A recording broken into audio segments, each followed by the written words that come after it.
Aloha, and welcome to Voices of Truth One-on-One with Hawaii's Future, brought to you by the Kiwani Foundation. I'm Ahu Keikahu Cardwell, and here we are today in Kapiolani Park on the island of Oahu. And I'll tell you this, we got a fascinating guest on the show, so let's go on over here and meet him. Leon. Aloha. Aloha, Leon. Leon Sue, did I say your name right? Yes, you said Wonderful. my name perfectly. Welcome back to thank Voices you. of Truth. Thank you. You're the Minister of Foreign Affairs for the Hawaiian Kingdom, aren't you? That's correct. Wow. Yes. And Leon, we had you on the show before, and back then when you were on the show, you shared with us some very exciting information, didn't you? Yes. About something that had happened at the United Nations in Geneva. Right. In May of 2015 at the United Nations in Geneva, Pakistan, the country of Pakistan's ambassador, asked the United States about the Hawaiian Kingdom. Actually, he asked about Hawaii's situation or Hawaii's status, implying that we should be re-examining that and that possibly looking at it under the decolonization mechanisms of the United Nations. Now, he didn't ask as detailed a question, but it was a short question that he asked, which implied that the situation of Hawaii is still not settled, that we still have an option to become independent. So in other words, what he was asking in a very general roundabout way is really Hawaii part of the U.S.? Right. Wow. Right. And that caused quite a rumble over there, didn't it? It did. At the United Nations, things happened in a very subdued way. And a very pre-planned way. In a pre-planned way. Yeah. But there was actually really real surprise and shock that the question was actually asked out in the open. And so immediately afterwards, the media, well, many of the countries, of course, turned around and acknowledged, because I was sitting there when this was going on, so they actually looked toward me and kind of nodded. And then afterwards, the media descended on Ron Barnes, who's from Alaska, and myself, because the two situations were tied together about whether or not the United States actually has jurisdiction over Alaska and Hawaii. So you had to stay there like 3 extra days or something to handle all the media interviews. Right, so Al Jazeera, Russia Today, all of these different media, whether TASS, news agency, Le Temps from France, and all of these news agencies were there, and they wanted to talk about this, and they all wanted to have a separate interview, you know, not one big press conference. And so we spent hours for 3 days talking to the various press members about it. And there were a lot of stories that came out about it in the international press, particularly in Europe. Wow, so literally the world media was there at your feet, lined up, wanting to know what the story is and the nature of the relationship between Hawaii and the U.S. That's correct. All right, so that is what happened about a year ago. Right. But that's not what we had on the show today. Right. What we want to know now is what has happened since then. Right, okay, so that was like the opening gun, or the firing of the opening gun for a race, because different countries have since that time indicated to us in a subdued way that they're interested. They're starting to ask questions. So tell me about what happened, you know, things like in an informal way. So this kind of popped the lid off of the bottle to let the genie out, right? Right, yes. Yeah. And so different countries started having conversations with me. We've had conversations before, but now they wanted more specifics and things like that. So they became engaged in the actual conversation of what's going on in Hawaii. The most important thing there are many agencies and people who are involved at the UN who are not part of the UN. These are organizations like lawyers organizations that interact with the UN over different issues, and particularly the International Lawyers Organization. They represent a whole number of different countries, or let's say aspiring countries. So they represent Palestine, Western Sahara, the Mapuche, just people all over the world who are trying to get attention of the UN.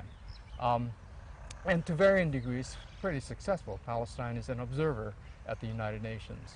Western Sahara is part of the African Union, like that. But they're all interested in our case. And so in the past year, we've had many discussions about options and what can happen in Hawaii, or what should happen in order for Hawaii to move forward. So we really come down to two points. There's the international community, which is we've gained a foothold, and they're interested, and committed to finding out more about what we're doing. But then now they're saying, well, we got to see your country.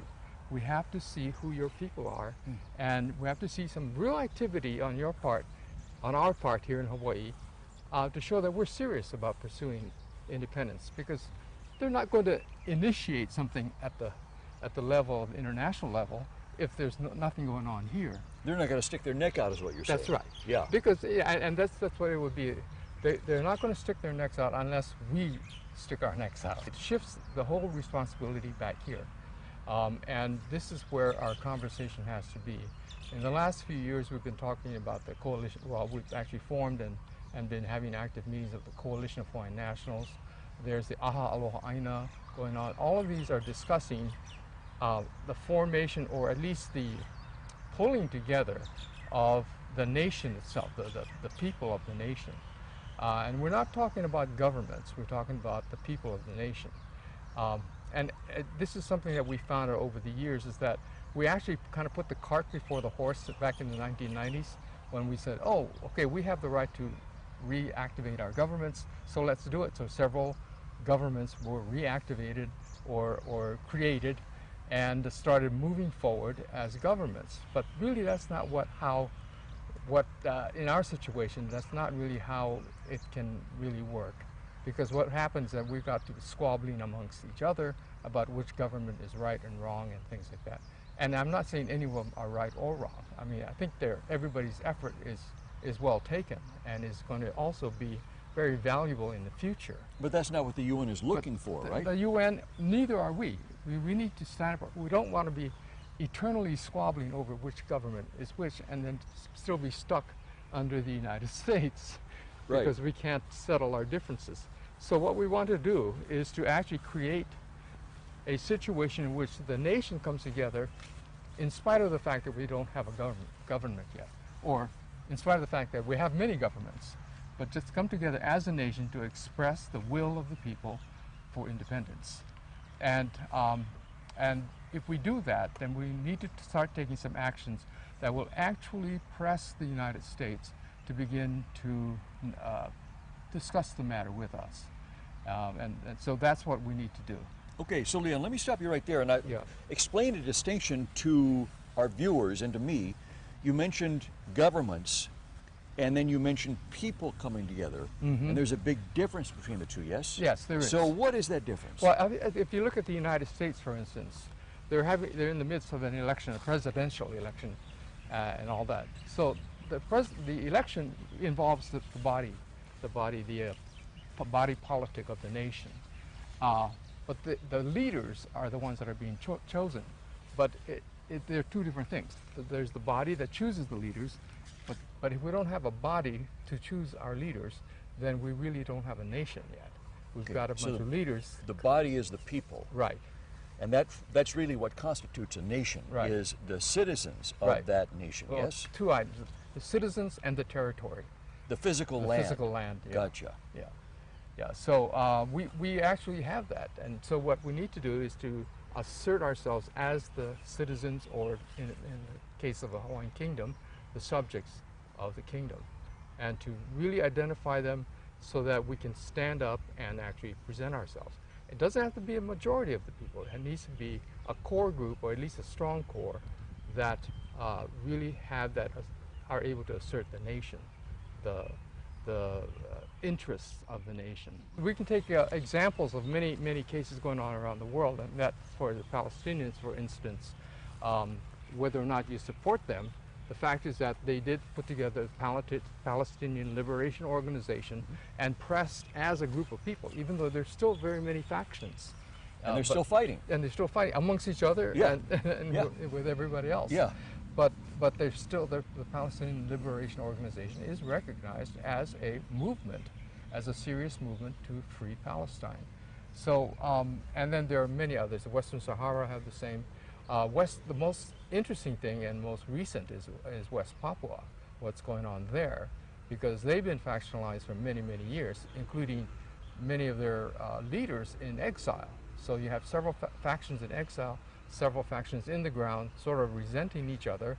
But at the same time, what they did 2 years ago was they formed a liberation movement. The way that you get the international community's attention is to precipitate something or have something going on that gets their attention. And in both cases, the Palestinians, West Papua, it's been violence. It's been the violent reaction of the administrative or occupying nation over the rights of the people. People being killed. People being killed, yeah. In West Papua, last 40 years, we're talking about 500,000 people. For us in Hawaii, we want to precipitate something. We don't want to precipitate violence. We don't want to do something like that. But there are very many things that we can precipitate that will cause the United States to have to acknowledge and to have to deal with, or have to start to converse about what the situation is here, with the obvious intent that we're looking for freedom. So give me an example of something that could be precipitated. Okay, well, one of the things that we see a lot is the denial of certain services within the state of Hawaii, because the state of Hawaii or the businesses that operate in the state of Hawaii have this requirement that you have to be a state of Hawaii resident or a U.S. citizen in order to participate in things. So in other words, things like being able to open a bank account. Yes, things like right. Things like being able to vote. Right. So now, what they've never been, well, the banks have never been confronted, for instance, with the fact that any foreigner can walk into them, and as long as they have their foreign ID to identify them as part of a country, they can go ahead and open up a bank account. So wait a minute, you mean somebody like a Japanese, somebody from Japan, a Japanese national, somebody from Greece, somebody from Russia, somebody from Canada, Australia. Yeah. They're not U.S. citizens, right? But as long as they can show their citizenship of that country, right. Greece, Turkey, Russia, wherever, right. they can walk into any bank here in town and open up. As long as they meet, the basic standards. Yeah, they can open up a checking account. Nationality is not an issue. Gotcha. For them, so they can go ahead and open a checking account. But if you're Hawaiian, and you say I'm a Hawaiian national and I have Hawaiian Kingdom IDs or Hawaiian national IDs, they won't accept that. They'll open the banks in Hawaii won't accept those IDs. They'll say you have to have a U.S. ID or you have to have a state of Hawaii ID, and you have to have a social security number and things like that. In other words, they compel you to become a citizen of the United States. It's a double standard. Right. And it's illegal. Only they've never been challenged on it. What it would do, it would start opening the floodgates so that Hawaiians can actually have services, like go and borrow money at a bank to buy a car without having to be a U.S. citizen. Car loan, a mortgage, send your kids to college, right. Things like that. Right, all kinds of these things. So, so the idea would be to just start opening up bank accounts at the local banks. But first we inform them that there's a possibility that if we're denied on the basis of our nationality, that the bank itself would be violating federal laws.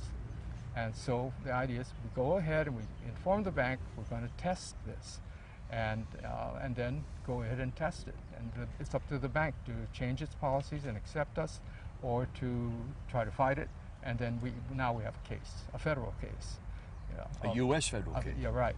And banking institutions, of course, come under all kinds of regulations. So for a bank to be involved in a federal case of discrimination on the basis of national origin, which is a specific thing they cannot do, then that would be very disruptive to the bank itself. That's very bad. Yeah. They get in a lot of trouble. Right. Yeah. Right.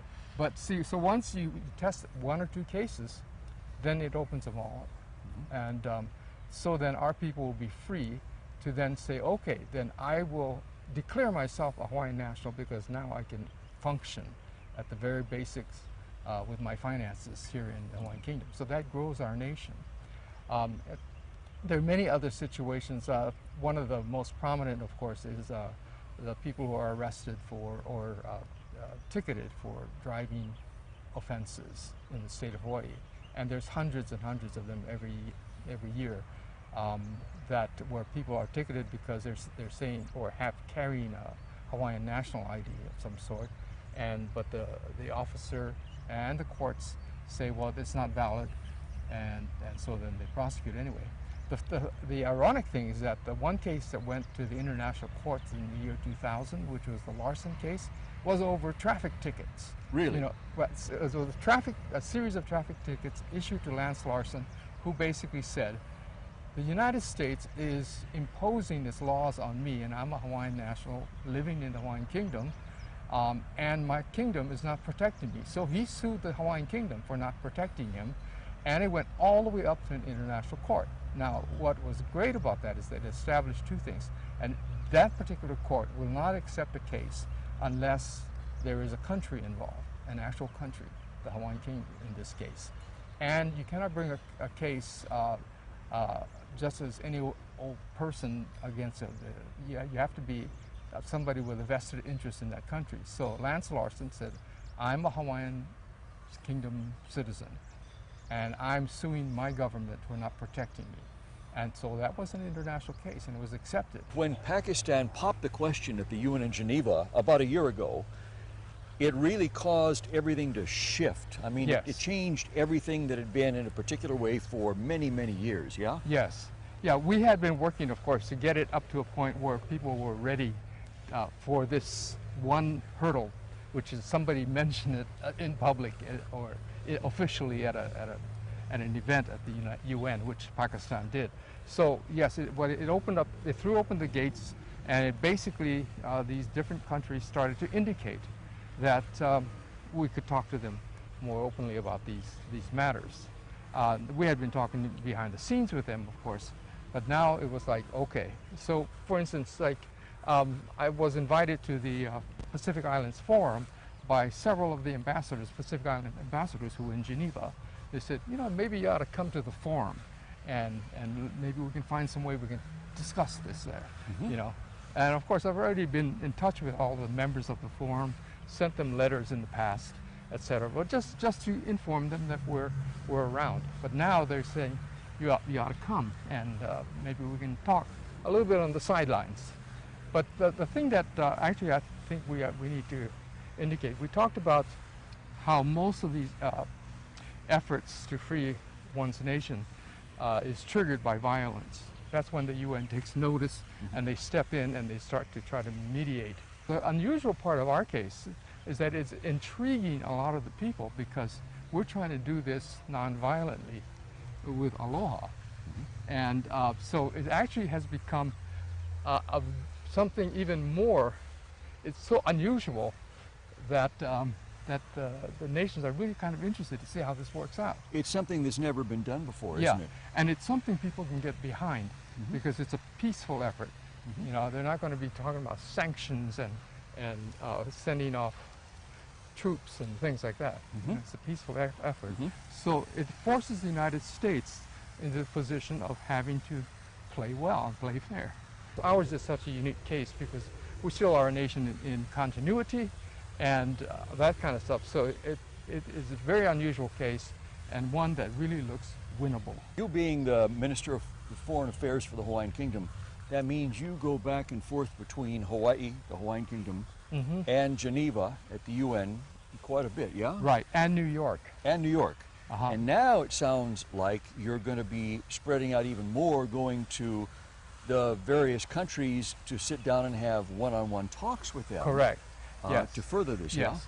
Because one of the things that has been coming up quite a bit since Pakistan's exposure or question is that now that these ambassadors are saying, well, if it were me, I'd really back you folks up, but you have to go now talk to our capitals, meaning you have to go talk to our leaders in our, because they can't, the ambassadors can't do anything without getting it cleared first by the leaders. So yes, it's going to require going and actually meeting different leaders around the country, around the world.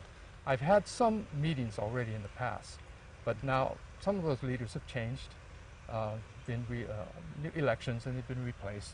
So now we need to go and talk to the current leaders. So we're needing to undertake a serious fundraising effort to be able to move among these states. And also, it can't just be me.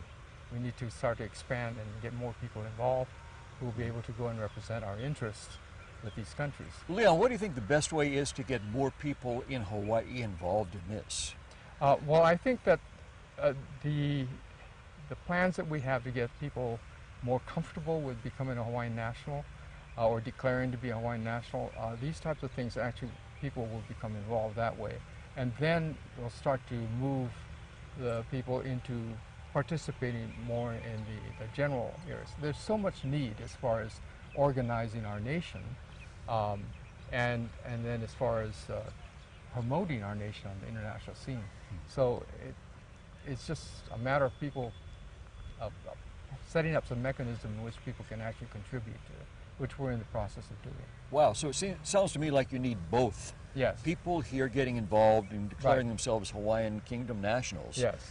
And the other part that goes hand in hand with that is people like you on the international level at the UN, but also visiting the different capitals in the countries around the world, meeting with their leaders and saying, okay, here we are. Yes. Let's start talking, start discussing this. Right. And what we're looking for at this point with these with the leaders is really to give them a heads up, saying we're going to be doing something that's going to hopefully bring the United States to the table, and we would like for you folks to pay attention and to maybe participate and observe what's going on, and let the United States know you're observing, you know, so that keeps things honest and above board. One of the things that we can use to trigger that is that this national movement, the Coalition of Hawaiian Nationals, say as a movement of the nation, could go ahead and present to the United States a peace plan, how we're going to settle this. So that is, get past all of the arguments over whether or not Hawaii is a territory or was annexed or things like that.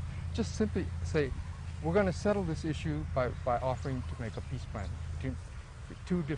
between two sovereign nations, and by doing so, a peace offer becomes an international event, and it invites the international community to become part of it. Wow. Yeah. So we basically leapfrog over all of the legalities or the legalese of whether or not we are still a nation or we're still part of the United States or whatever. We leapfrog over that and we'll just say, as a nation, we're offering you a peace plan, and this is our draft, and you come back with us and talk about it. And by the way, Switzerland's going to look in on it, and all these other countries, and the Marshall Islands, and whatnot, anybody, and we involve everybody, and so it becomes a group effort, so to speak, to get the United States to deal with this issue. So this really is something that's unusually unique, doubly Yes. unique, because there's no violence involved, not going to be a violent movement, never has been, never will be. It's going to be people coming and together. no animosity involved, too. No animosity, no blame laid. Right. It's just leapfrogging over all that stuff and going right to, how can we settle this? Yes. How can we move beyond this and settle it? Right. Okay, now, Leanne, I want to ask you a question. I know there's people watching this right now that fall into a few different categories. There are some of the people, one category is people are going to say, this sounds great, how can I get involved? Another group is going to say, oh, this sounds great, I'm sure this can be done very quickly. And there's another group that's going to say, you know what, this ain't ever going to happen. Right. Or if it does, it's going to take 100 years. Right. What do you say to those people? Well, I say that those that want to get involved, please do. And those that are sort of interested, keep track of what we're doing, and then make up your minds later. And those who don't think it can ever happen, well, just wait and see. Yeah. No, and I always point out, the American Revolution took place. Only 3% of the population of the colonies participated in the American Revolution. Wait a minute, only 3%? Right. Yeah, so that's a handful of people. Just a handful of people participating in the revolution. And when they won, when the Americans won their freedom from Great Britain, well, everybody then showed up and said, okay, well, we're one country. You know, some people were upset and they left. But basically, it pulled together the country. So it doesn't take the majority of people. It takes really a dedicated few with the right, or with the truth on their side, and the cooperation of other nations. So we don't have to wait for everybody to come together. We No. don't have to wait to get 80 or 90% of the people No. to be behind this. No. Wow, that's amazing. That's a real breakthrough piece of information is what that is. Wow. I don't know what the magic number is, but let's say we get 10,000, 20,000 people. I think that's sufficient to move forward. It sure is a lot smaller than most people think, Yes. smaller than I thought. Right. Well, when Kalahui, for instance, when they started up, they registered 20,000 people, you know, in a couple of years, and that was an amazing feat. And there've been other movements as well. So now, let's reawaken that. Let's say we'll focus on asserting our country as a sovereign nation, and let's see where we go with that. Wow. Wow, that's amazing. And you know what, Leon, that's where we have to leave it. Yes. Mahalo to you for being on Voices of Truth and bringing us up to date. We're going to have you back on again in a while. Okay. When more events have transpired, so you can bring everybody else up to date again. Wonderful. So we'll see you soon. All right. Aloha. All right, and to our viewers, mahalo to you for joining me and Leon here at Kapiolani Park in Honolulu, getting the latest news about what's happening with the Hawaiian Nation.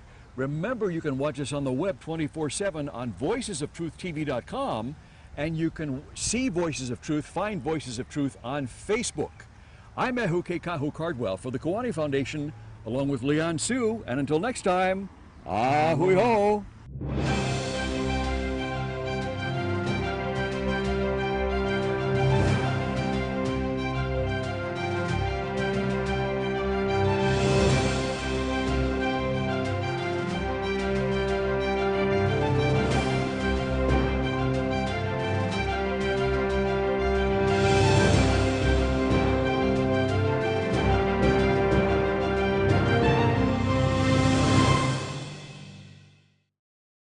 Mahalo for watching Voices of Truth one-on-one with Hawaii's Future.